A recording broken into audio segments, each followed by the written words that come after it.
Welcome to a sports betting podcast from pregame.com for the week of October 8th, 2009. I'm your host, RJ Bell. I'm joined by Marco D'Angelo, 30 years in the business, Vegas runner, genuine professional bettor here in Vegas.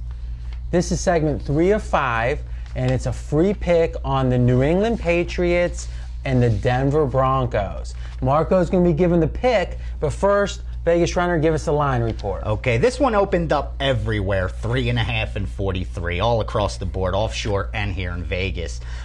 Money came in from the sharps right away on Denver and the under. Both are true steam. Both were steamed for sure. Sharps took Denver plus 3.5, and they bet under 43. We're now looking at 3 and 41 everywhere. So, again, 3 is a key number. Correct. So it moving from 3.5 to 3 is a big move. And the total, yeah, down to 41, another key total. And here we are, as batters who are playing later in the week, able to make a decision on the game at -3. Marco, make your case. Well, Denver on our little bet that we heard earlier cost me last week against Dallas. They're 4-0. They're the most counterfeit 4-0 team in the league. They've beaten Cincinnati, Cleveland, Oakland, and Dallas. They were down 10-0 to Dallas last week in the first quarter. Romo self-imploded as he normally does. I'm looking this week. You've got New England. They're traveling off of 2 big home games. They were, last week playing Baltimore and the week before playing Atlanta. This team, Brady, you can see it each and every week. He's getting stronger, more comfortable. All right, so let's think about that. Did you watch the Baltimore game? Watched the Baltimore game last week. He looked stronger to you. To me, he looks stronger each week. His passing, he's getting more of a rhythm. Last week, he even took off and ran the ball a couple times with that knee. This team's heading in the right direction. One thing you're missing here, VR, is the and when we talked about this in Pratt, VR actually likes the other side, which is great because we get the facts out there and let the audience see what they think. But go ahead, Mark. Who's the coach for Denver?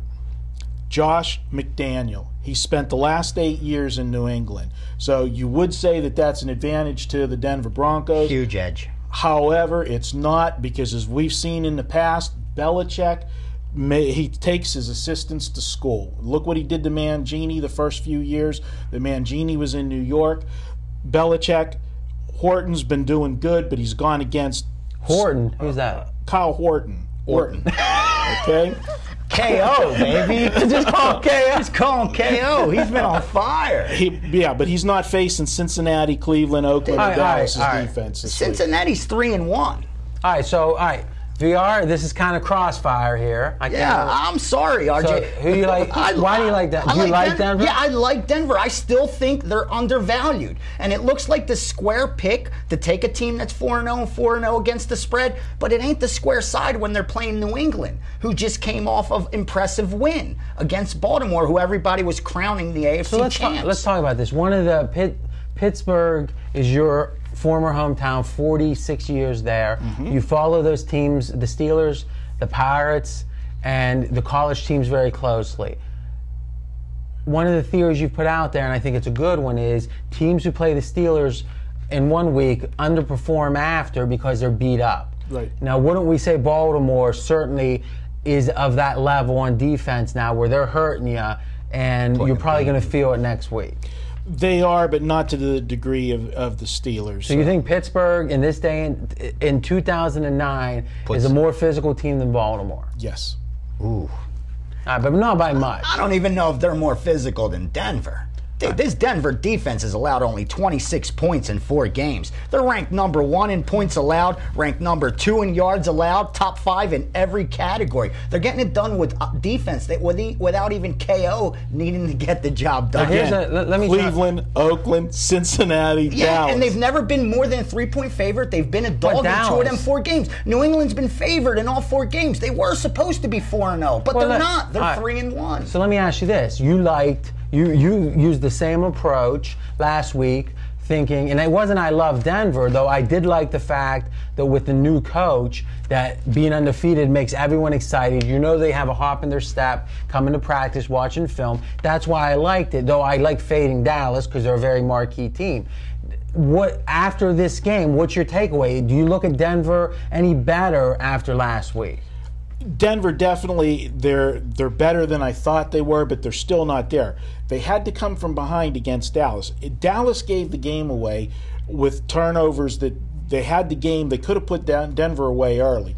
I don't like Romo, and it's why I didn't make my paid card last week. You know, it wasn't an actual pick for me. It was a bet with me and you. So, you know, granted, I lost it. Seems like a pick to me. So you bet 500. You bet 500 on games you don't like. Well, I wonder what he's betting on the games he does. RJ, anytime I can get a chance to take your money, that's entertaining. So Denver is a little bit better than you thought last week. Denver was last week was their statement game. We've talked about that before with college football. This is the statement game. They lost 41-7 to this team last year. This is their Super Bowl. All right, let me make a quick point that backs New England a little bit here. And this is interesting. New England has not played a team yet this year that had a loss. Every week that they played them, the team, or first week, clearly they're not going to have a loss. And every other week they've played an undefeated team, including this week. So clearly New England's had a tougher schedule. Sure. Now, on the flip side of that, the Washington Redskins, which is not pertinent, but it's a flip side of this stat, they haven't played a team with a win yet. And look including this week. And look where they are. So New England has played some tough teams. The Jets, I think, even last week, they certainly weren't exposed by New Orleans. So New England's played, and Baltimore, ESPN had them as the #1 team. I agree with that. But what should this line be? Because if you're laying the 3, in theory, you at least think it should be 4.5. Is that when you look at this game, you're thinking this New England team on the road should be 4.5. Which, if you do a 6-point flip, they'd be double digits in New England. Which you got to give a little more home field here for Denver, because you got an East Coast team traveling out to the West in this stadium. I give a little more than 3-point edge to Denver. So it's not a big a factor for an East Coast team to travel west as a West Coast team to travel. No, but it's a home field. Yeah. I mean, we're not talking about that altitude. So I'm asking a specific question: is what did you make this line? I made the line at 4. Is what I put the line at for this game, for the undefeated. In one thing, they did beat Baltimore last week, but it wasn't no walk in the park. I mean, Baltimore was there at the end of the game. New England had to have a fourth quarter. They were in the red zone at the end of the game. What point is that making? Well, you're saying that it looks so easy for New England that it's a square play to only be laying 3.5. To Denver. 3. They just got to win. Well, no, because at 3 you're going to fall and push. I mean, 3 is a key number. Yeah. So, I mean, at 2.5, you can say... It ain't going down, You can just look to win. No, I'm just saying, you made the number 4. I made the number 4. If you're able to lay 3 and you think it's 4, that's valid. I do think that's a good point, though, the idea that this is a square... I mean, is it a square play? Because is this undefeated Denver team more of a bettor's darling right now? They're 4-0 ATS, and ain't nobody cashed 4 tickets on this team. So nobody believes in this team, man. Last week, everybody's on Dallas. This week, they're all going to be on New England. Now, it's an interesting point, is you say the line is 4 in your mind, we're laying 3, and that's worth a bet, because 3 is such a key number. Sure. If you can lay 3 when you're supposed to be laying 4, you're going to win about 55% of the time. Any closing thoughts? I'm taking New England minus the points. And do you guys want to bet? This is a pick 'em at worst. I'll take them at a pick. I don't need 3. This is a pick 'em game. Wait a minute. So you're saying... Yeah, Denver's going to be 5-0 after this game. All right, how much are we betting? You two. All right, you want to go? You want to go? Let's go. How much? 500? Yeah, go, Nick. I'll take it. All right, money line price. You're a good friend. All right. You know what I love? I love no money line. I love we're hearing both sides, because no game is easy, and there's always 2 sides to it. The question is, who's got that extra 1.5? And you're saying, hey, I'll give you 3.